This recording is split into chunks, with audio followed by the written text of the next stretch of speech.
हाय अल्लाह जी, मेरा पाँव टूट गया। वो जो आज फिर हमेशा की तरह 10 मिनट लेट हो गई थी। जल्दी जल्दी तेजी में यूनिवर्सिटी में दाखिल हो रही थी जब सामने से आती हुई गाड़ी को उसने नहीं देखा था। जब गाड़ी से टक्कर हुई थी, गाड़ी बिल्कुल स्लो थी, इसलिए उसे ज्यादा चोट नहीं आई थी। आप ठीक तो हैं? आपको चोट तो नहीं आई? गाड़ी में से एक हैंडसम सा नौजवान बाहर निकला जो अब उस लड़की से पूछ रहा था जो उसकी गाड़ी के सामने आई थी। शक्ल से तो आप काफी पढ़े लिखे और समझदार लगते हैं। उसके बावजूद भी अगर आपको गाड़ी चलानी नहीं आती तो आप इसे लेकर सड़क पर क्यों निकले? मेरा पाँव तोड़ कर रख दिया और अब कितने आराम से पूछ रहे हैं कि चोट तो नहीं लगी। एक मिनट मोहतरमा, ये आप किस तरह से बात कर रही है? ये तो गलती आपकी। अब बिना देखे मेरी गाड़ी के सामने आ गई, लेकिन फिर भी ये सोच करके आप एक लड़की हैं, आपकी गलती होने के बावजूद आपसे पूछने के लिए आया और आप उल्टा मुझे ही बातें सुना रही है।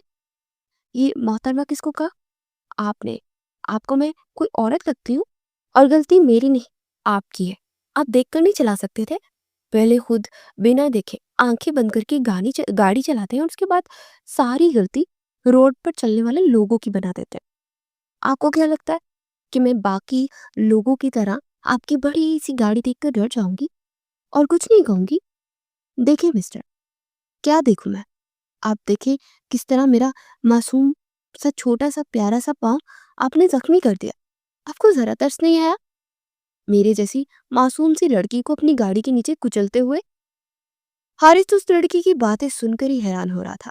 जरा सी गाड़ी लगने पर वो उसे ये कह रही थी कि उसने इसे सब अपनी गाड़ी के नीचे कुचल दिया।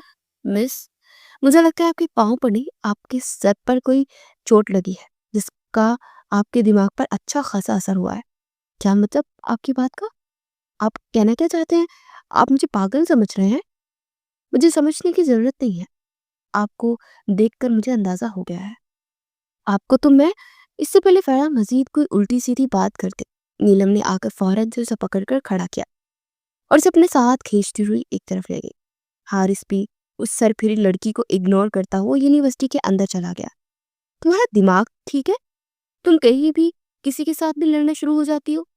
तुम मेरी दोस्त हो या फिर इसकी?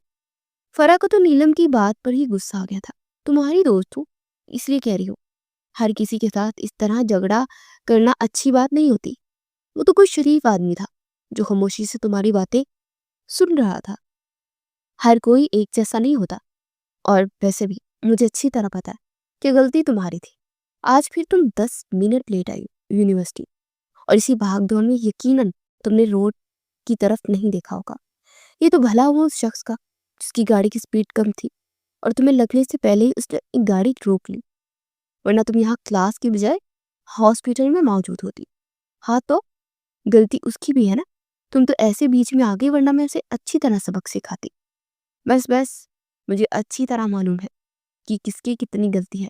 अब चुप करके बैठो, सर आने वाले हैं। गुड मॉर्निंग क्लास, कैसे हैं आप सब लोग? ये आज सर वकार क्यों नहीं आए हमारी क्लास में? फरह ने सामने खड़े अपने प्रोफेसर को देख नीलम के कान में खुसर पुसर की। मुझे क्या मालूम, अभी खुद ही पता चल जाएगा। तो स्टूडेंट, जैसा कि आप सबको पता है, आपके प्रोफेसर आकिब साहब कुछ अरसे के लिए छुट्टी पर गए हैं, इसलिए अब उनकी जगह नए प्रोफेसर आपको इंग्लिश पढ़ाएंगे। आज मैं इसीलिए आपकी क्लास में आया हूँ ताकि आपके नए प्रोफेसर से आप सबका तारुफ करवा सकूं। तो ये हैं सर हारिस अरसलान, बहुत ही काबिल और हैंडसम प्रोफेसर हैं। आज से ही आपको इंग्लिश पढ़ाएंगे। उम्मीद है आप सब लोगों का टाइम इनके साथ बहुत अच्छा गुजरेगा। सब बच्चों ने अपने नए प्रोफेसर की तरफ देखा। लड़कियां तो खुशी से पागल ही होने वाली थी। इतना हैंडसम प्रोफेसर उन्हें पढ़ाने के लिए आया था। वही फराह और नीलम दोनों अपने नए प्रोफेसर को देखकर घबराहट से एक दूसरे को देखने लगी। यार, मुझे क्या पता था कि ये प्रोफेसर निकलेंगे। तुम तो मुझे ऐसे घूर रही हो जैसे मैंने सब कुछ जानबूझ कर किया है। कितनी बार मैंने तुम्हें समझाया है फरा, हर किसी के साथ झगड़ा अच्छा नहीं होता। अब पड़ गई ना मुसीबत गले, अब तुम देखना वो चुन चुन कर हमसे बदले लेगा। यार तुम तो चुप करो, पहले मुझे कुछ समझ नहीं आ रही कि मैं क्या करूं। बजाय मुझे तसल्ली देने की तुम मुझे और डरा रही हो। तुम्हारे काम ही ऐसे हैं मैडम। इस वक्त तो डर नहीं लगा था, अब पता नहीं क्या कुछ कह रही थी तब। अब क्यों डर रही हो? सर्वकार की जाति हारिस ने पूरी क्लास का इंट्रोडक्शन लेना शुरू कर दिया था। मैं तो कहती हूँ कोई बहाना बनाकर ना क्लास से निकल जाते हैं, वरना सबके सामने अच्छी खासी बेइज्जती होगी।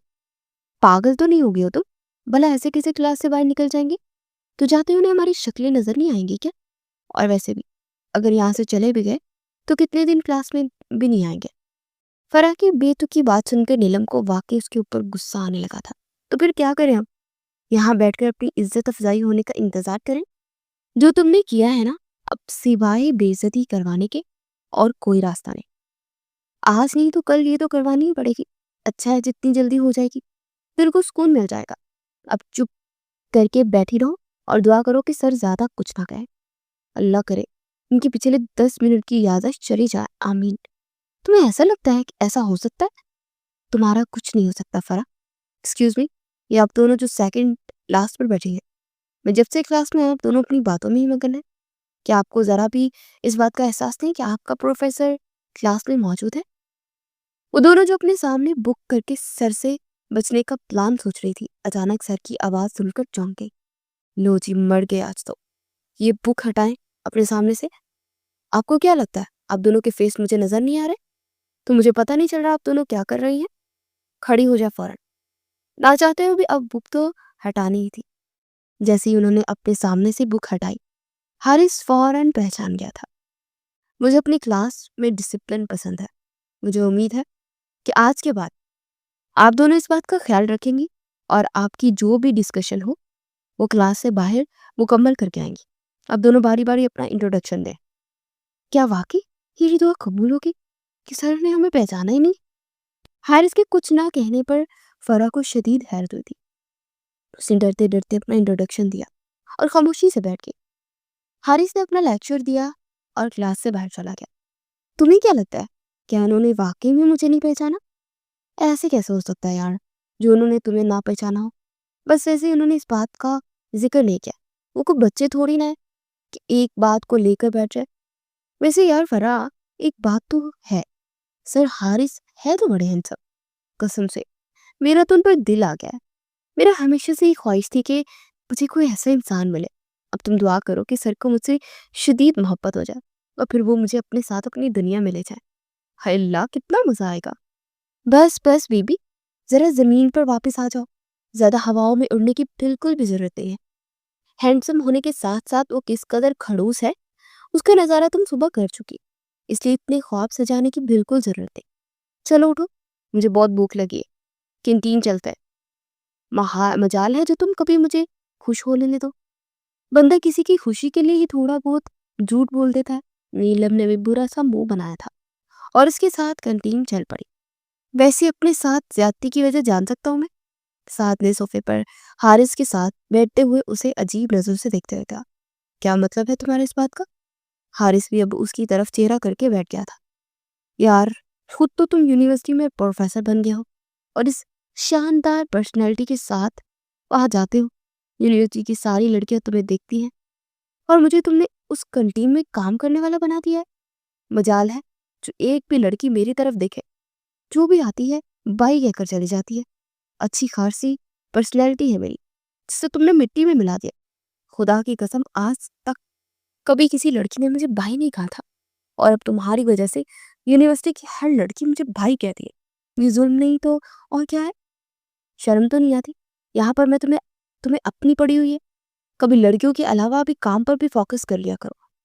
हारिस ने नाम में सर हिलाते अफसोस से साथ को देखा था। अच्छा जी, अब शर्म भी मुझे ही आई। खुद तो तुम बने हीरो, बन के वहां जाते हो। अगर हीरो बनकर जाता भी हूँ तो तुम्हारी तरह लड़कियों के पीछे तो नहीं भागता ना, अपने काम से काम रखता। चलो पता चल जाएगा कितनी लड़कियों में दिलचस्पी लेते हो, कितनी में नहीं। अच्छा, ज्यादा बकवास करने की बिल्कुल जरूरत नहीं है। जाओ, जाकर मेरे लिए एक कप कॉफी बना कर लाओ। सुबह से मेरे सर में शदीद दर्द है। यूनिवर्सिटी में तो तुमने मुझे कंटीन वाला बना ही दिया, घर में तो मेरे पर जुल्म ना करो ना। तुम जा रहे हो या मैं अपने तरीके से भेजूं?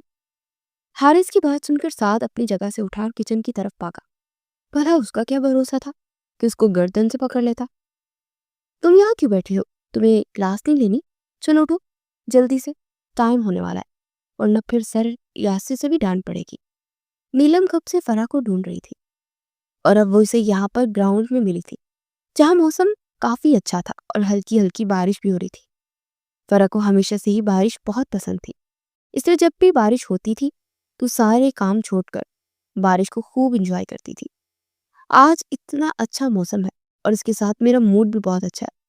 अब सर यासिर की क्लास लेकर मैं इसे खराब नहीं करना चाहती। फरा ने आंखें बंद की और सुकून से जवाब दिया, दिमाग ठीक है तुम्हारा? सुबह की क्लास में तुम वैसे ही लेट आती हो और फिर उसके बाद तुम्हारा कोई क्लास लेने का दिल ही नहीं करता। मुझे ये बताओ, तुम यूनिवर्सिटी लेने क्या आती हो? तुम्हें देखने। फरा ने मासूमियत चेहरे पर सजाकर जवाब दिया था, जिसे सुनकर नीलम को और गुस्सा आया। ठीक है, बैठी रहो यहाँ। तुम्हारे चक्कर में मैं क्लास मिस नहीं कर सकती। मैं जा रही हूँ, अगर दिल करे तो आ जाना। नीलम जा चुकी थी। फरा अभी भी ग्राउंड में बैठकर हल्की बारिश को अपने ऊपर गिरता हुआ महसूस करके खुश हो रही थी। ये खड़ूस सर इस तरफ क्यों जा रहे हैं और ये ऐसे पीछे मुड़ मुड़ के क्यों देख रहे हैं? मुझे जाकर देखना चाहिए। फरा बिना कुछ सोचे समझे यूनिवर्सिटी की पिछली तरफ जाने लगी थी, जहां अभी थोड़ी देर पहले उसने हारिस को जाते हुए देखा था। ये बिल्कुल वीरान जगह थी, जहां यूनिवर्सिटी का कोई भी स्टूडेंट आता जाता भी नहीं था। ये खड़ूस सर कहाँ चले गए? अभी थोड़ी देर पहले इधर ही तो आ रहे थे। ये इस कमरे में क्यों जा रहे हैं? वहां तो कोई कभी नहीं गया। मुझे तो पहले ही अजीब लगते थे। फरा भी खामोशी से उस कमरे की तरफ जाने लगी। इससे पहले कि वो उस कमरे में दाखिल होती, पीछे से किसी ने जोर से उसका बाजू खींचा और वो किसी के सीने से जा टकराई। हाय अल्लाह, मेरा सर! इससे पहले कि वो मजीद कुछ कहती, जब सामने खड़े शख्स पर नजर गई तो बाकी के सारे अल्फाज मुंह में ही रह गए। सर, आप यहाँ कैसे? मेरा मतलब है कि आप यहाँ? ये सवाल तो मुझे तुमसे करना चाहिए कि तुम यहाँ क्या कर रही हो? मेरी जासूसी करने के लिए आई हो? नहीं, नहीं सर, आप गलत समझ रहे हैं। मैं वो अपनी दोस्त को ढूंढती हुई आई थी। आपको तो मैंने यहाँ आते हुए नहीं देखा। बिल्कुल, तुमने मुझे यहाँ आते हुए नहीं देखा। अगर ये बात तुमने यूनिवर्सिटी में किसी से भी कही, तो फिर जो कुछ तुम्हारे साथ होगा ना, उसकी जिम्मेदार तुम खुद होगी। और आज के बाद मेरी जासूसी करने की कोशिश मत करना, वरना अच्छा नहीं होगा।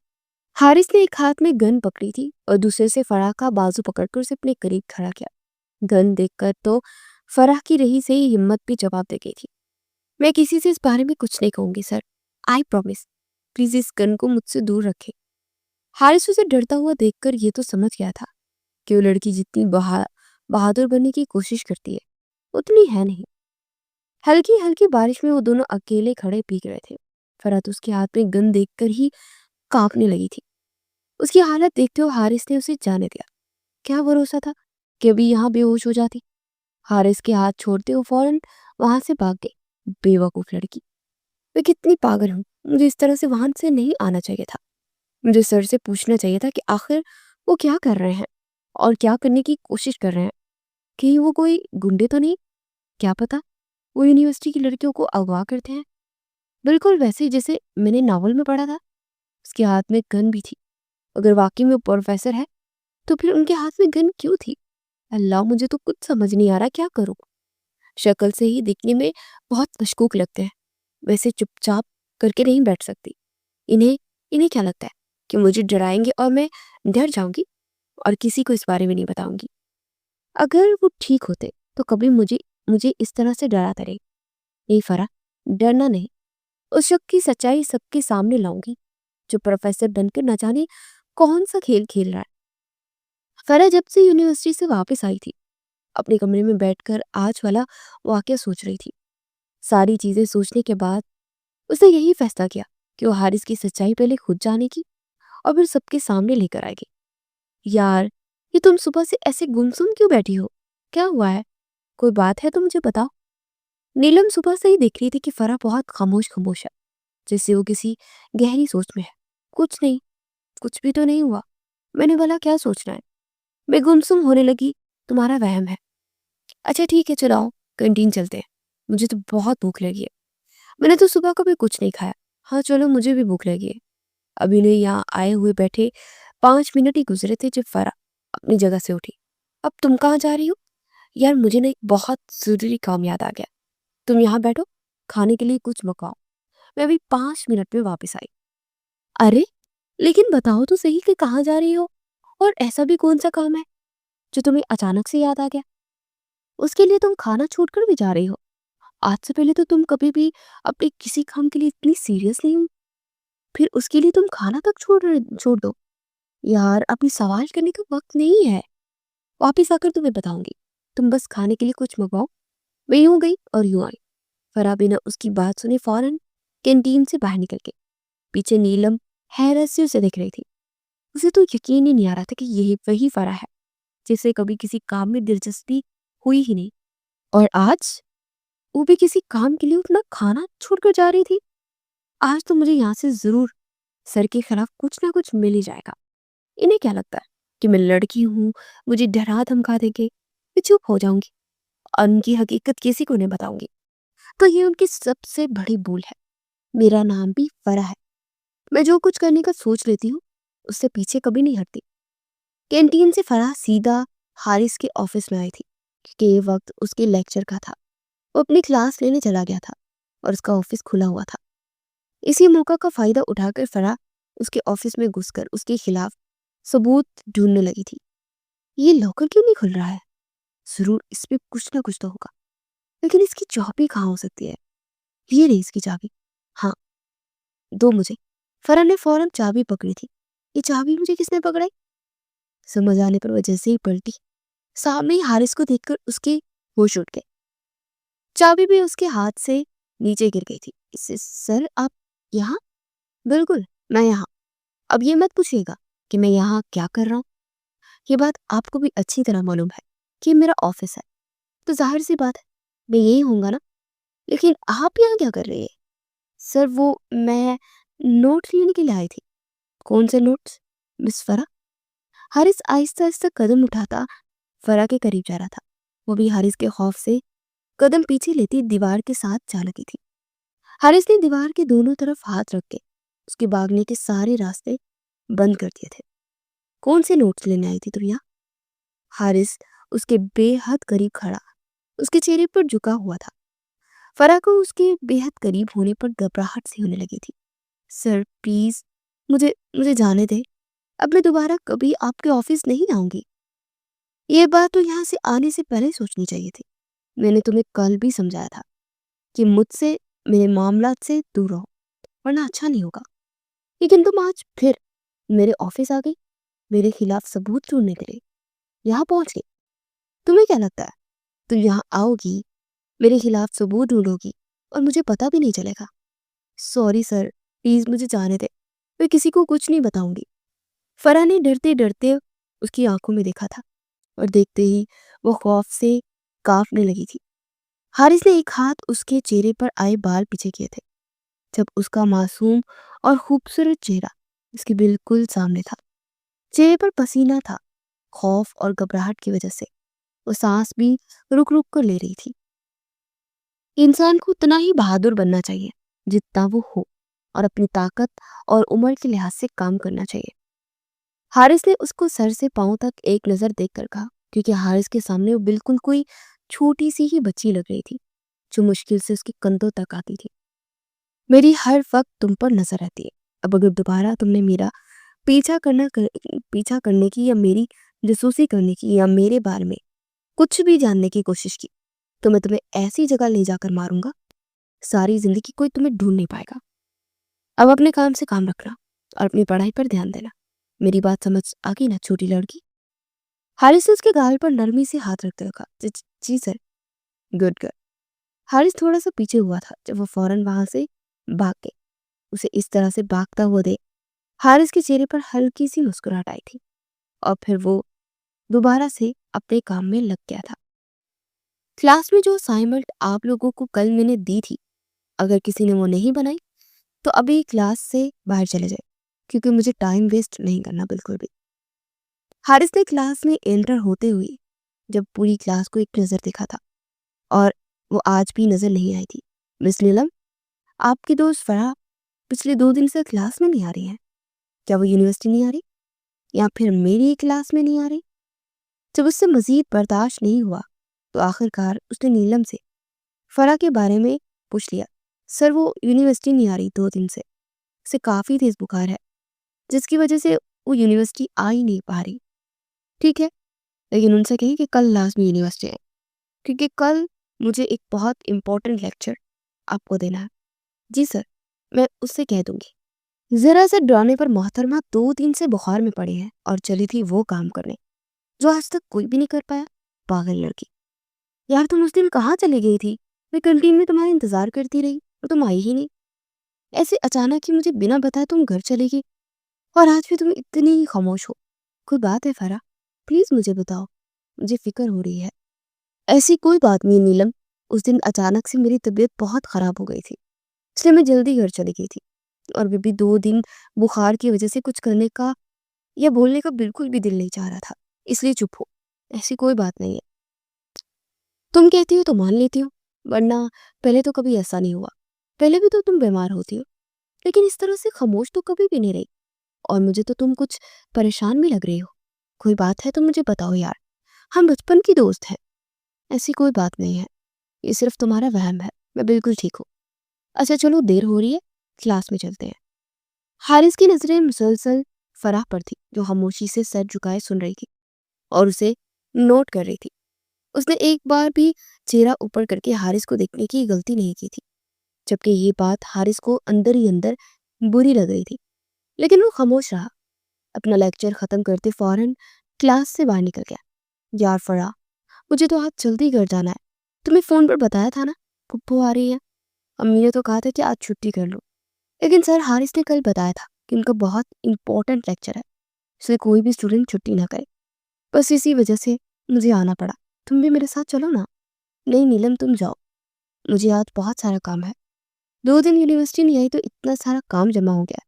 अगर आज भी जल्दी चली जाऊंगी तो फिर इतना सारा काम कैसे करूंगी? अच्छा ठीक है, अपना ख्याल रखना और जल्दी घर चली जाना। ठीक है। नीलम अपने घर चली गई थी, जबकि फारा अपने 2 दिन के सारे नोट्स मुकम्मल करके लाइब्रेरी में आकर बैठ गई थी। ये क्या, ये इतनी देर कैसे हो गई? मैं तो यहाँ पढ़ने के लिए आई थी, तो फिर मैं सो कैसे गई? लाइब्रेरी में तो कोई भी नहीं है, इसका मतलब ये लोग जा चुके हैं। फरा जो पढ़ते पढ़ते वहां सो गई थी, अब जब उसकी आंख खुली तो लाइब्रेरी खाली थी। टाइम देखकर तो उसे हैरत का झटका लगा। शाम होने वाली थी, वो अभी तक यहाँ थी। या अल्लाह, मैं कितनी बेवकूफ है। पूरी यूनिवर्सिटी खाली होगी और मैं यहाँ बैठी। इसने जल्दी जल्दी अपना सारा सामान अपने बैग में डाला। जब बाहर निकली तो वहां कोई भी मौजूद नहीं था, पूरी यूनिवर्सिटी खाली थी। वो जल्दी जल्दी आगे बढ़ रही थी जब अचानक से उसे किसी की चीख सुनाई दी।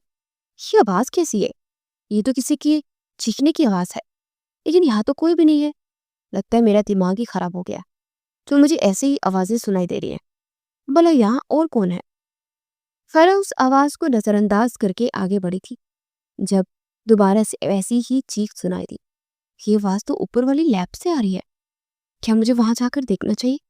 नहीं, अल्लाह जाने कौन है। पता नहीं कोई इंसान भी है या कोई और चीज। मुझे जाने की क्या ही जरूरत है, लेकिन हो सकता है किसी को मेरी मदद की जरूरत हो। मुझे एक बार जाकर देख लेना चाहिए। हाँ, ये ठीक रहेगा। एक बार जाकर देख लेती हूँ, अगर वहां कोई ना हुआ तो वापस आ जाऊंगी। जैसे ही उसने ऊपर वाले कॉरिडोर में कदम रखा, उसे किसी के बोलने की आवाज भी आने लगी। इसका मतलब है मेरा शक सही था, वाकई यहाँ पर कोई मौजूद है। लेकिन कौन हो सकता है? डरते डरते उसने लैब का दरवाजा खोला तो सामने का मंजर देखकर उसका दिल दहल गया। सामने एक शख्स के मुंह से खून निकल रहा था, कोई और दूसरा शख्स बेदर्दी से उसे मार रहा था। जब दरवाजा खुलने पर उन दोनों ने उस तरफ देखा तो फरा भी उन्हें देख चुकी थी। सर, आप यहाँ, ये सब तुम यहाँ क्या कर रही हो? मैंने तुमसे उस दिन भी कहा था ना कि मेरी जासूसी करना छोड़ दो, लेकिन शायद तुम्हें आराम से कई बात समझ ही नहीं आती। तो ठीक है, आज इस प्रिंसिपल के साथ साथ तुम्हारी कब्र भी मैं यही बना दूंगा। हारिस ने अपनी गन निकालकर प्रिंसिपल की तरफ की थी, जब उसने फौरन से पास पड़ा बड़ा सा कांच का टुकड़ा उठा लिया, बिना किसी को भी संभलने का मौका दिए फरा को खींच कर अपने पास कर लिया।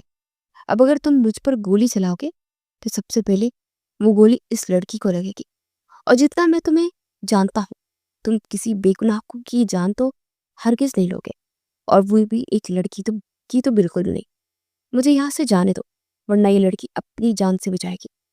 प्रिंसिपल ने वो कांच का टुकड़ा फरा की गर्दन पर रखकर जरा सा दबाव दिया था। उसकी गर्दन पर कट लगने की वजह से खून निकलने लगा। सर प्लीज मुझे बचाएं। सर मुझे दर्द हो रहा है। लड़की को छोड़ दो वरना तुम्हारा मैं वो हाल करूंगा। उसकी सारी जिंदगी याद रखोगे। हाँ हाँ, तुमने क्या मुझे बेवकूफ समझा है? इस लड़की को मैं अपने सामने से हटा दूं ताकि तुम यही खड़े खड़े गोलियों से मेरा जिस्म छलनी कर दो। तुम्हारे पास सिर्फ 1 मिनट है। अपनी गन नीचे करो, मुझे यहाँ से जाने दो, वरना इस लड़की को मारने में मैं एक लम्हा भी नहीं लगाऊंगा। उस शख्स की आंखों में जिस कदर सफाकियत थी, वो कुछ भी कर सकता था। मजबूरन हारिस को अपनी गन नीचे करनी पड़ी। जो भी था, फराह ने आकर बहुत बड़ी गलती की थी, लेकिन फिर भी हारिस कभी किसी बेगुनाह की जान नहीं लेना चाहता था और ना ही किसी दूसरे को लेने देता था। वो तो फिर एक लड़की थी। गन नीचे होती प्रिंसिपल फराह को इस तरह से अपने साथ लेकर कमरे से बाहर निकला। हारिस भी उसके पीछे पीछे भागा। सीढ़ियों के पास जाकर शख्स ने फराह को एक तरफ धक्का दिया और खुद भाग गया। हारिस अगर उस शख्स के पीछे जाता तो फौरन उसे पकड़ लेता, लेकिन फराह को उसने जिस तरह से धक्का दिया था, उसका सर दीवार से लगा था और इसके सर से खून बहने लगा था। तो पहले उसके गले पर कट लगा हुआ था। हारिस चाहने के बावजूद भी उस शख्स के पीछे नहीं जा सका था। अगर उसे पीछे से पकड़ने के लिए चला जाता तो ये लड़की यहीं पर अल्लाह को प्यारी हो जाती। शिट, इस बेवकूफ लड़की की वजह से मेरा मुजरिम हाथ से निकल गया, वरना आज मैं इसे ऐसी अबरनाक सजा देता कि इसका साथ देने वालों की रूह कांप जाती। लेकिन इस लड़की की वजह से मेरा बनाया सारा प्लान खराब हो गया। अब तुम्हारी वजह से जब मेरा प्लान नाकाम हुआ है, इसकी सजा तो तुम्हें मिलेगी। अब तुम्हारे साथ जो कुछ भी होगा उसकी जिम्मेदार तुम खुद ही होगी। हारिस ने आगे बढ़कर उसके बेहोश और जख्मी वजूद को अपने बाजुओं में उठाया था और वहां से निकल आया। यार, ये तुम क्या कर रहे हो? मुझे तुम्हारी कुछ समझ नहीं आ रही। पहले तुमने इस लड़की की बैंडेज करवाई और अब इसे सीक्रेट रूम में बंद कर रहे हो। अगर उसे मारना ही था तो फिर पहले उसे बचाया क्यों? तुम्हारे पास इतना दिमाग नहीं है, इसलिए इतना इस्तेमाल करने की भी जरूरत नहीं। तुमसे मैं जो कह रहा हूं ना, वैसे ही करो। चुपचाप यहाँ से जाओ और मौलवी का इंतजाम करो। हारिस की बात सुनकर साद को है काफी हैरत हुई थी कि आखिर मौलवी का यहाँ क्या काम था। मौलवी को क्यों लेकर आना है? क्योंकि निकाह के लिए मौलवी की जरूरत होती है। क्या मतलब, तुम निकाह कर रहे हो? लेकिन किससे? जाहिर सी बात है, जिस लड़की को लेकर आया हूँ उसी से करूंगा ना। अब तुमसे तो मैं कर नहीं सकता। हारिस ने सोफे पर बैठकर सिगरेट जलाई थी और बेजारी से साद को देखते हुए जवाब दिया, और वो उसका जवाब सुनते ही मजीद हैरान हुआ था। 1 मिनट, 1 मिनट, मुझे समझ ही नहीं आ रही कि तुम करना क्या चाह रहे हो। पहले तुमने उस लड़की की जान बचाई, फिर तुमने उसे सीक्रेट रूम में बंद कर दिया, फिर तुम उससे निकाह करने वाले हो। आखिर को ये चक्कर क्या है, मुझे समझाओगे जरा? तुम्हारे लिए इतना जान लेना काफी है कि वो लड़की मेरे लिए एक मुसीबत बन गई है और मेरे मिशन की सबसे बड़ी रुकावट। आज उसकी वजह से बना बनाया खेल बिगड़ा है और वो साला कमीना मेरे हाथों से निकल गया, वरना मैं आज उसके अंजाम तक उसे पहुंचा देता। अब क्योंकि ये लड़की मेरे बारे में काफी कुछ जान चुकी है, इसलिए मैं इसे वापस नहीं भेज सकता, और जब तक मेरा मिशन मुकम्मल नहीं हो जाता तब तक तो हरगिज नहीं, क्योंकि मुझे अपने काम में किसी भी किस्म की रुकावट नहीं चाहिए। हाँ तो ठीक है, फिर इसमें निकाह करने की क्या जरूरत है? तुम इसे तब तक अपने सीक्रेट रूम में बाकी मुजरिमों की तरह कैद रखो जब तक तुम्हारा मिशन मुकम्मल ना हो जाए, और फिर जब हो जाए तो उसे छोड़ देना। तुम जा रहे हो या फिर? हाशिम ने गुस्से से साद की तरफ देखते हुए कहा, तो फौरन अपनी जगह से उठकर खड़ा हो गया। यार जा रहा हूँ, लेकिन मुझे तुम्हारी बात समझ नहीं आ रही। अगर तुमने मिशन मुकम्मल होने के बाद उसे छोड़ देना है तो फिर निकाह करने की क्या जरूरत है? कहीं ऐसा तो नहीं कि तुम्हें उस मासूम सी लड़की से मोहब्बत हो गई है? पहली बात तो ये कि वो मासूम नहीं है, और दूसरी बात, मुझे उससे कोई मोहब्बत नहीं हुई जब तक ये काम मुकम्मल नहीं हो जाता और वो लड़की मेरे साथ मेरे इस अपार्टमेंट में ही रहेगी। और मैं नहीं चाहता कि वो बिना किसी रिश्ते के यहाँ रहे। वो एक लड़की है और मैं बिना किसी रिश्ते के किसी भी लड़की को अपने साथ यहाँ नहीं रख सकता। अब अगर तुम्हारे सवाल के जवाब खत्म हो गए हो तो जाओ यहाँ से और 10 मिनट में वापस पहुंचो। साथ के जाने के बाद वो दोबारा से सिगरेट पीने लगा था। उसके चेहरे पर इस वक्त कोई भी तासुर नहीं था। उसे देखकर ये अंदाजा लगाना मुश्किल था कि उसके दिलो दिमाग में आखिर चल क्या रहा है। सर, मुझे ये निकाह नहीं करना प्लीज। मुझे जाने दे, मैं झूठ नहीं बोल रही। मैं वहाँ जानबूझकर नहीं आई थी, ना ही मैं आपका पीछा कर रही थी। मैं तो लाइब्रेरी में बैठकर पढ़ रही थी। जब मुझे किसी की आवाज़ आई चीखने की, तो मैं वहाँ गई। मेरी इसमें कोई गलती नहीं है, प्लीज़ मुझे जाने दें। तुम वहाँ कैसे आई थी और कैसे नहीं, इस बात को अब छोड़ दो। अब तुम यहाँ से कहीं नहीं जा सकती। इस बात को अपने ज़हन में बिठा लो। और अब मौलवी साहब तुमसे जो भी पूछे, उसका हाँ में जवाब देना है, ओके? अगर इनकार किया, तो उस आदमी ने तुम्हें ज़िंदा छोड़ दिया है, लेकिन मैं इसी रूम में तुम्हारी कब्र बना दूँगा। फराह होश में आती उस अजीबो-गरीब कमरे को देखकर काफ़ी खौफज़दा हो गई थी, और अब रही सही कसर हारिस ने और उसके रवैये ने पूरी कर दी थी। और ऊपर से निकाह का सुनकर उसे और झटका लगा था, लेकिन फिर भी ना चाहते हुए भी उसे ये निकाह करना पड़ा, क्योंकि उसके बारे में इतना तो जान गई थी कि इस शख्स से किसी भी चीज़ की उम्मीद की जा सकती थी। अगर वो इनकार करती तो क्या भरोसा, वो वाकई उसे जान से मार देता। निकाह बहुत बहुत मुबारक हो मेरे यार, आखिरकार तुमने शादी कर ही ली। वैसे मुझे उम्मीद नहीं थी कि तुम इस तरह से शादी का फैसला करके मुझे सरप्राइज दोगे। शट अप साथ, ज्यादा ओवर होने की बिल्कुल भी जरूरत नहीं है। अब तुम्हारा काम खत्म हो गया है, और जाओ यहाँ से। और हाँ, जो काम तुम्हें मैंने कहा था ना, वो कल तक हो जाना चाहिए। ओके बॉस, आप अपनी मिसेज के साथ वक्त गुजारें, मैं चला। जाते जाते साथ वापस आया। हारिस, अब तुमने उससे निकाह कर लिया है तो प्लीज उसे सीक्रेट रूम्स में बंद मत रखना। वो लड़की बहुत मासूम है, उसके साथ कुछ भी बुरा मत करना। साथ के जाने के बाद वो दोबारा सीक्रेट रूम में आया था, जहाँ सामने फराह डर और खौफ से उस कमरे को देख रही थी। हारिस ने आगे बढ़कर बाजू से खींचकर उसे अपने सामने किया। मैंने कहा था ना तुमसे कि मुझसे दूर रहो, और ना इंजाम की जिम्मेदार तुम खुद होगी। वो गौर से उसके चेहरे को देख रहा था। सर, मैं जानबूझकर वहां नहीं आई थी, प्लीज मुझे जाने दो, मेरी कोई भी गलती नहीं है। तुम जानती हो, अभी थोड़ी देर पहले हमारा निकाह हुआ है, और अब तुम मेरी बीवी हो, इसलिए अब तुम्हें इसी कमरे में मेरे साथ ही रहना होगा। इस बात को जितनी जल्दी अपने इस छोटे से दिमाग में बिठा लोगी, उतना ही अच्छा है। हारिस की बात सुनकर फराह खामोशी से सर झुका गई थी। तो क्या ख्याल है डार्लिंग, चले अपने रूम में? नहीं नहीं, मुझे आपके साथ कहीं नहीं जाना। तो ठीक है, फिर इसी रूम में रहो, लेकिन जाने से पहले मैं तुम्हें ये बता दूं कि इस कमरे में हर तरह के जहरीले जानवर और कीड़े मकोड़े मौजूद हैं, और मैं जिसको भी सजा देने के लिए इस रूम में लाता हूँ, वो जानवर और कीड़े मकोड़ों और इंसानों को जिस्म का एक हिस्सा भी नहीं छोड़ते। हारिस जाने ही लगा था जब फराह फौरन से उसके सीने से लग गई। नहीं सर, मुझे यहाँ नहीं रहना, मुझे आपके साथ जाना है।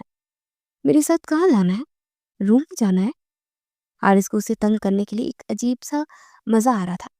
गुड गर्ल, अब पहली बार में ही मेरी बात मान लिया करो, अच्छे बच्चों की तरह। कमरे में आते ही हारिस स्पून से बेड पर बैठकर अपना लैपटॉप देखने लगा। बात सुने सर। हाँ बोलो, क्या बात है?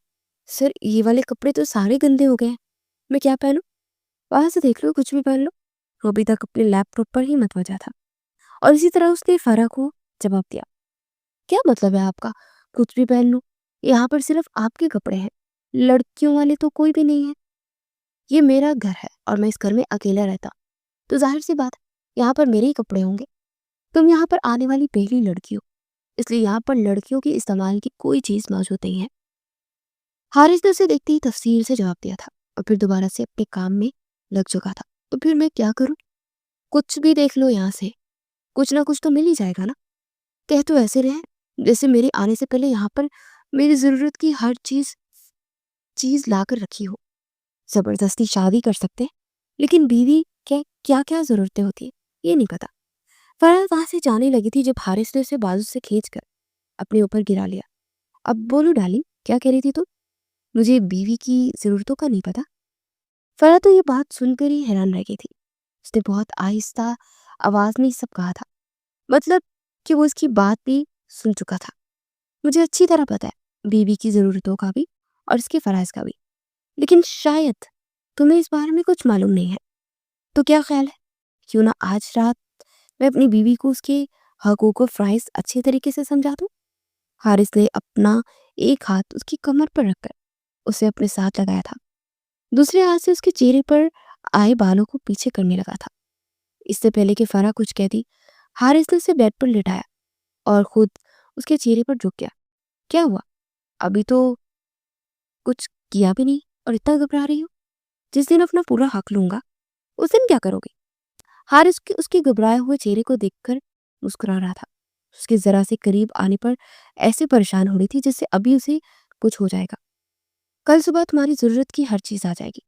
अभी मेरे कपड़ों में से कुछ ढूंढ कर पहन लो।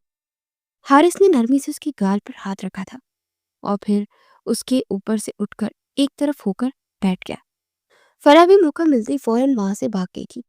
उसके जाते ही हारिस ने एक जोरदार ठहका लगाया था और अपने लैपटॉप को उठाकर कमरे से बाहर चला गया था। वाओ, चॉइस तो बहुत अच्छी है खड़ूस सर की। ये ड्रेस सबसे ज्यादा प्यारा है। आज मैं यही पहनूंगी। हारिस सुबह सुबह उसकी जरूरत की सारी चीजें ले आया था। सारा सामान घर छोड़कर उसे किसी जरूरी काम से जाना था, इसलिए वो घर पर मौजूद नहीं था। फराह ने सादा सा शलवार कमीज निकाला था जो उसे बेहद पसंद आया था। उसे लेकर शॉवर लेने चली गई थी। मैंने तो सुबह गुस्से में भी नाश्ता भी नहीं किया। अब तो बहुत भूख लग रही है। खरूस सर भी घर पर नहीं है। उनके आने से पहले पहले जल्दी जल्दी कुछ खा लेती हो। ये ब्रेड तो मुझे बिल्कुल भी नहीं पसंद। मुझे तो पराठा खाना है, लेकिन इसके लिए आटा चाहिए। यहाँ तो है ही नहीं। ढूंढती हूँ, कहीं ना कहीं तो मिल ही जाएगा। खड़ूस सर भी तो रोटी खाते ही होंगे ना। फरा एक एक करके सारे केबिन खोलकर देख रही थी जब उसकी नजर ऊपर वाले केबिन पर पड़ी। वो रहा, मिल गया। लेकिन मेरा तो हाथ ही नहीं पहुंच रहा वहां तक। अब इसे नीचे कैसे उतारो? कुछ देर सोचने के बाद पास पड़ी डाइनिंग टेबल की कुर्सी नजर आई। हाँ, ये ठीक रहेगा। कुर्सी के ऊपर चढ़कर भी ठीक से हाथ नहीं बच पहुंच रहा था। खुद इतने लंबे हैं, घर की हर चीज इतनी ऊंची रखी हुई है। अब हर कोई इनकी तरह इतना लंबा तो नहीं ना होता। इस डिब्बे को पकड़ने के चक्कर में परा ने कुर्सी पर ध्यान ही नहीं दिया। तभी एक तरफ होने की वजह से उसका बैलेंस बिगड़ा था और वो बुरी तरह नीचे गिरी। इसके साथ ही इस केबिन में जो शीशे का मग पड़ा था, फरा का हाथ लगने से वो भी नीचे गिर गया और नीचे गिरकर वो भी टूट गया। उसका कांच हर तरफ बिखर गया। कांच के कुछ टुकड़े फरा को भी लगे थे। वो नीचे पड़ी दर्द से तड़प गई थी। जब हारिस घर में दाखिल हुआ, उसे फरा के रोने की और चीखने की आवाज सुनाई दी। वो फौरन भागता हुआ कमरे की तरफ गया, लेकिन उसे आवाज किचन की तरफ से सुनाई दी थी। जब वो वहां पहुंचा तो सामने का मंजर देखकर वो खुद हैरान था। पागल लड़की, ये सब क्या किया? क्या क्या कर रही थी तुम? हारिस ने फौरन आगे बढ़कर उसे उठाया। मेरा बाजू बहुत दर्द हो रहा है, पाँव में भी। हारिस ने उसे उठाकर कमरे में लाया। बाजू पर हल्का सा कांच लगा हुआ था। किचन में क्यों गई थी तुम? और ये चोट कैसे लगी? वो मुझे भूख लगी थी तो फ्रिज में हर चीज मौजूद थी, ऊपर चढ़ने की क्या जरूरत थी? बेवकूफ लड़की। मैं वक्त पर घर पहुंच वापस ना आता तो फिर? उसके बाजू और पाँव की चोट को देखकर हारिस को जाने क्यों गुस्सा आ रहा था। और कोई चोट तो नहीं है? हारिस ने उसके बाजू और पाँव पर बैंडेज उतरने के बाद उसकी तरफ देखा, जिसके चेहरे पर अभी भी तकलीफ के आसार वाज़ह थे। वापस चेहरा नीचे झुका लिया। अपने आंसू रोकने की वो कोशिश कर रही थी। मैं तुमसे पूछ रहा हूँ, कहीं और चोट तो नहीं आई? फरा ने बस नाम ही सर हिलाया। बैठो, मैं तुम्हारे लिए नाश्ता लेकर आता हूँ। हारिस उठकर कमरे से चला गया था और उसके जाते ही फरा ने अपनी कमर पर हाथ लगाकर देखने की कोशिश की थी, जहां उसे सबसे ज्यादा दर्द हो रहा था। लेकिन हारिस को उसने ये बात नहीं बताई थी। ये लो तुम्हारा नाश्ता। क्या हुआ, तुम रो क्यों रही हो? क्या ज्यादा दर्द हो रहा है? फरा, जो अभी तक खामोशी से बैठकर आंसू बहा रही थी, उसे इस तरह देखकर हारिस को वाकई में परेशानी हुई थी। अच्छा चलो, ये नाश्ता खत्म करो और उसके बाद तुम्हें मैं मेडिसिन देता हूँ। इससे दर्द ठीक हो जाएगा और दोबारा ऐसी कोई भी हरकत मत करना। चलो अब नाश्ता शुरू करो। फरा से मजीद बैठना मुश्किल हो रहा था। दर्द बढ़ता जा रहा था। जब कुछ ना समझ आया तो उसने ऊंची आवाज में रोना शुरू कर दिया था। हारिस तो उसे इस तरह से रोता देखकर ही घबरा गया था। अरे क्या हो गया यार, इस तरह से क्यों रो रही हो? फरा, बताओ मुझे क्या हुआ है? हारिस ने खाने की ट्रे एक तरफ करके आगे बढ़कर उसे अपने सीने से लगाया था। अच्छा बस अब चुप कर जाओ। कि ज्यादा दर्द है तो मुझे बताओ। फरा बस उसके सीने से लगी रो रही थी। हारिस उसके बालों में हाथ फेरकर उसे चुप करवा रहा था। तब उसका हाथ फरा की कमर पर गया तो उसे अपने हाथ पर नमी सी महसूस हुई। जैसे उसने अपना हाथ देखा तो उसके हाथ पर खून लगा हुआ था। और उसी वक्त हारिस फरा के रोने की वजह समझ गया। पागल लड़की, तुम्हें कमर पर भी चोट लगी है और तुमने मुझे बताया ही नहीं, इसलिए रो रही हो? हारिस ने उसे खुद से अलग करके अपने सामने किया। तो फरा उसकी बात सुनकर चेहरा झुका के थी। लेट जाओ यहाँ पर, मुझे देखने दो, ज्यादा गहरी चोट तो नहीं है? नहीं नहीं, आप कैसे देखेंगे? आप प्लीज किसी लड़की को बोल दे। क्या तुम वाकई इतनी पागल हो या सिर्फ मुझे ऐसा लगता है? मैडम, इस घर में तुम्हारे और मेरे अलावा कोई नहीं है। अब मैं तुम्हारा जख्म कैसे किसी लड़की को कहाँ से ढूंढ कर दिखाऊं? और मैं क्यों नहीं देख सकता? शोहर हूं मैं तुम्हारा, कोई गैर नहीं जो तुम इस तरह घबरा रही हो। चलो खामोशी से लेट जाओ और मुझे जख्म देखने दो। फरा ने आंसू से भरी आंखें नजरें उठाकर हारिस को देखा, लेकिन वो तो उसकी कोई भी बात सुनने के लिए तैयार ही नहीं था। उसे जबरदस्ती फरा को बेड पर लिटाया और उसकी शर्ट की डोरी खोलकर उसकी कमर का जख्म देखने लगा। ये शायद गहरा तो ना था, लेकिन फिर भी काफी ज्यादा था। फरा ने तो जोर से आंखें बंद कर ली थी। दवाई लगा दी है मैंने, अब आंखें खोल लो और उठकर नाश्ता करो। यहाँ साइड पर मैंने मेडिसिन रख दी है, नाश्ता करके खा लेना। मुझे एक जरूरी काम है, जल्दी वापस आ जाऊंगा। हारिस अपनी जरूरत का सामान लेकर कमरे से बाहर निकल गया था। जब तक वो कमरे में रहा, फरा ऐसे ही खामोश सी लेटी रही। उसने आंखें खोलकर एक बार भी हारिस की तरफ नहीं देखा था, और अब जब उसे यकीन हो गया था कि वो कमरे से जा चुका है, तो उसने उठने की हिम्मत की थी और नाश्ता करने लगी थी।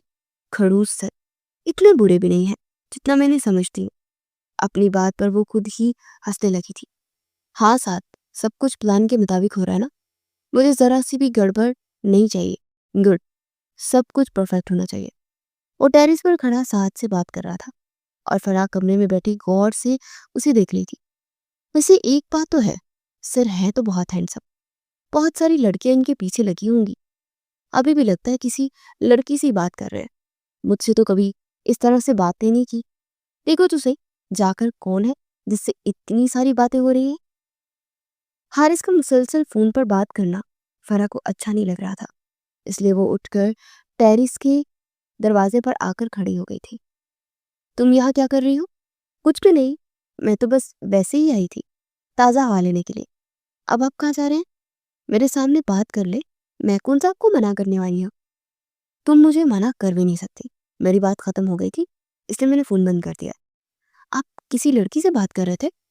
हारिस को उसकी बात सुनकर पहले तो हैरत हुई, लेकिन बाद में उसे हंसी आने लगी। हाँ, बहुत सारी लड़कियां हैं जो मुझसे बात करना चाहती है, मुझसे मिलना चाहती है। क्या वो सारी लड़कियां पागल हैं? बिल्कुल भी नहीं। भला मुझ जैसे हैंडसम लड़के के लिए कौन बात नहीं करना चाहेगा? हैंडसम इतने मोटे हैं आप, हैंडसम कहाँ से? मेरे दोनों बाजू मिलाकर भी आपका एक बाजू नहीं बनता। इतने मोटे हैं और खुद को हैंडसम ऐसे कह रहे हैं जैसे कोई शहजादे हो। अस्तगफिरुल्लाह लड़की, तुम्हें मैं मोटा नजर आ रहा हूँ? अच्छा खासा फिट बंदा हूं मैं। इतने इतने घंटे जिम करके मैंने ये बॉडी बनाई है और तुम मुझे मोटा कह रही हो? मोटे तो आप हैं, माने या ना माने। हारिस ने बाजू से खींचकर उसे अपने करीब किया। अब बताओ, क्या कह रही थी? मोटा हूं मैं? जैसा भी हूं, तुम्हें मेरे साथ ही रहना है। नहीं तो मैं तो मजाक कर रही थी, आप तो इतने हैंडसम हैं। मैं खुद मोटी हूँ, हाँ हाँ मैं मोटी हूँ, आप नहीं।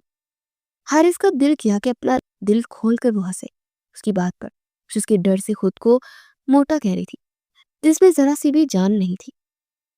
चलो अंदर चलो, बहुत रात हो गई है। हारिस उसी तरह से अपने साथ लगाए कमरे में ले आया था। वो भी खामोशी से बस उसके साथ चल रही थी। 8 बजे आने में देर हो जाएगी, दरवाजे में बाहर से बंद कर दूंगा। जरूरत की हर चीज घर में मौजूद है। घर से बाहर जाने की बिल्कुल भी कोशिश मत करना और अपना ख्याल रखना। आप कहाँ जा रहे हैं? एक जरूरी काम से जा रहा हूँ, आ जाऊंगा जल्दी। हारिस ने जल्दी जल्दी अपनी जरूरत की सारी चीजें उठाई और एक नजर फराह को देखकर कमरे से बाहर निकल गया। फराह को हारिस के साथ रहते हुए तकरीबन 1 महीना गुजरने वाला था।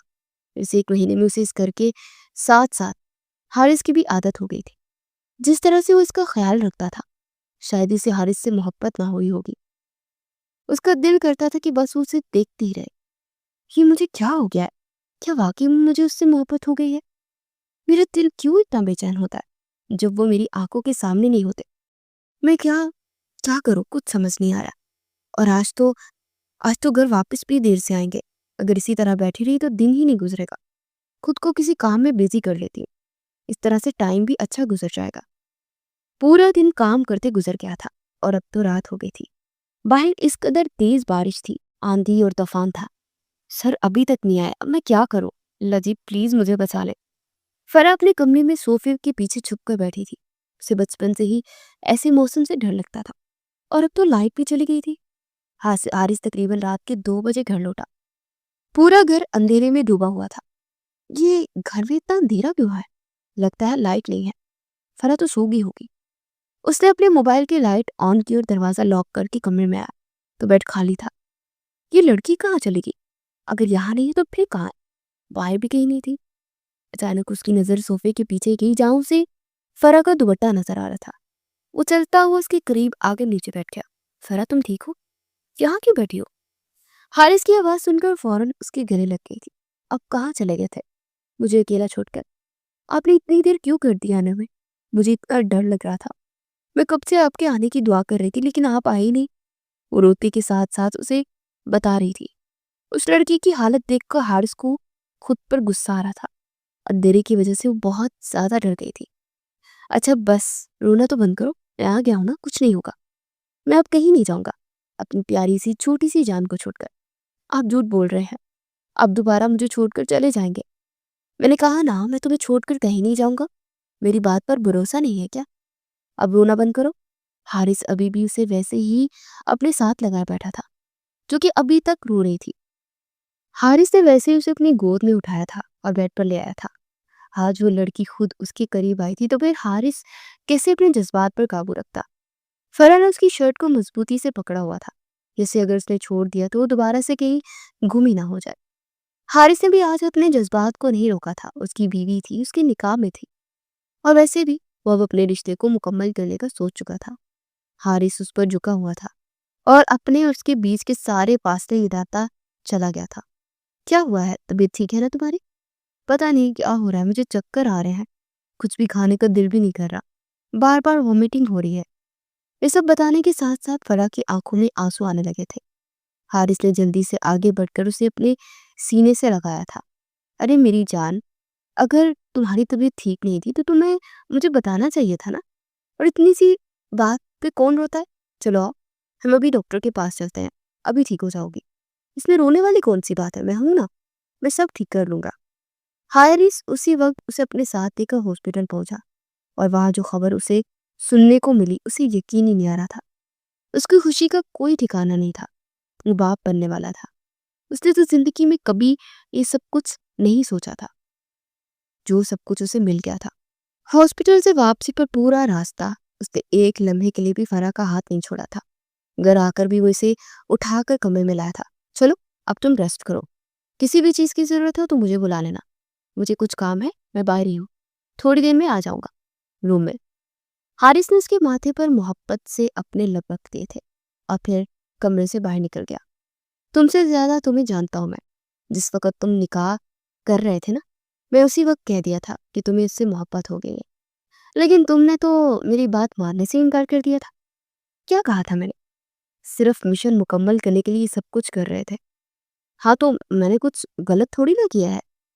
अच्छा है ना, ये जो मिशन की आड़ में तुमने कोई और ये मिशन मुकम्मल किया जिसका रिजल्ट भी आने वाला है। इसके बारे में क्या ख्याल है तुम्हारा? बकवास बंद करो अपनी। मैंने तुम्हें यहाँ काम करने के लिए बुलाया है, अपनी जाती जिंदगी पर तबसरे करने के लिए नहीं। जानता हूँ तुम कभी भी ये बात नहीं मानोगे कि तुम्हें भाभी से मोहब्बत है, और अब से नहीं, पहले दिन से है। इसलिए तो बात यहाँ तक पहुंची है। अगर तुमने सिर्फ मिशन मुकम्मल करने के लिए उनसे निकाह किया होता तो आज मुझे ये खबर सुनने को ही ना मिलती कि मैं चाचू बनने वाला हूं। लेकिन खैर जो भी है, मैं बहुत खुश हूँ यार। इस बात से अब मुझे बहुत जल्दी में अपने पार्टनर के आने का इंतजार है, जिसके साथ मैं खेलूंगा। कितना मजा आएगा ना। इस घर में भी रौनक होगी और एक साथ दो दो खुशियां मिलेंगी। एक मिशन भी बहुत अच्छे तरीके से मुकम्मल हो गया और ऊपर से तुम्हारी जिंदगी भी मुकम्मल हो गई। अब मुझ गरीब के बारे में भी कुछ सोच लो। या मुझे सारी जिंदगी इसी तरह कामों में उलझा कर ही रखना है? खुद तो मजे से शादी भी कर ली है और बाप भी बनने वाले हो। हाँ तो तुम्हें मैंने कोई रोका है? कर लो शादी। हारिस ने सिगरेट चलाई थी और इसके साथ ही सोफे पर बैठ गया था। लड़की तो मैंने पसंद कर ली है लेकिन अब बाकी के मामला तुम्हें देखने होंगे, क्योंकि लड़की थोड़ी सी गुस्से वाली है। मुझे तो उससे बात करने पे भी डर लग रहा है। ऐसी कौन सी लड़की पसंद कर ली है तुमने जिससे अभी से बात करते करने से डरते हो? और बाद में क्या करोगे? यार वो भाभी की दोस्त है ना नीला, जो बस वही अच्छी लगती है मुझे। तुम भाभी से बात करो ना, वो अपनी दोस्त को राज़ी करे। वाह भई वाह! मोहब्बत तुम करो और राज़ी हम करें और खुद जाकर तुम बात करो। अगर उससे मान गई तो अगले दिन तुम्हारा निकाह करवा देंगे। लेकिन मुझसे कोई उम्मीद मत रखना। हाँ, तुमसे कोई उम्मीद रखी भी नहीं है। जब बंदा घर आए मेहमान से चाय बनवाकर उसे पिलाता हो, उससे और किसी चीज़ की उम्मीद रखी जा सकती है? साद की बात सुनकर हारिस के चेहरे पर मुस्कुराहट आई थी, क्योंकि साद को आते ही उसने किचन में अपने और उसके लिए चाय बनाने भेज दिया था और खुद सुकून से बैठकर लैपटॉप देखने लगा था। तुम जानती हो, मैंने कभी भी ये सब कुछ नहीं सोचा था।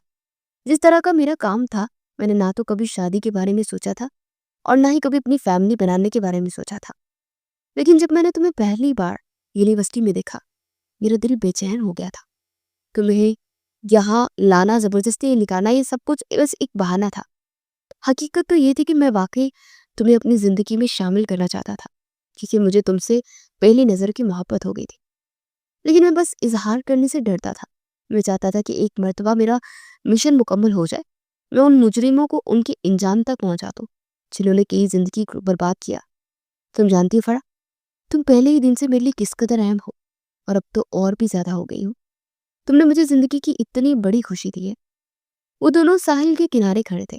हारिस ने उसका हाथ मजबूती से अपने हाथ में पकड़ा हुआ था और आज उससे इजहार मोहब्बत कर रहा था, जिसे वो बहुत मोहब्बत से सुन रही थी। तुमने मेरी जिंदगी में आकर मेरी जिंदगी को मुकम्मल कर दिया। थैंक यू सो मच मेरी जिंदगी में आने के लिए।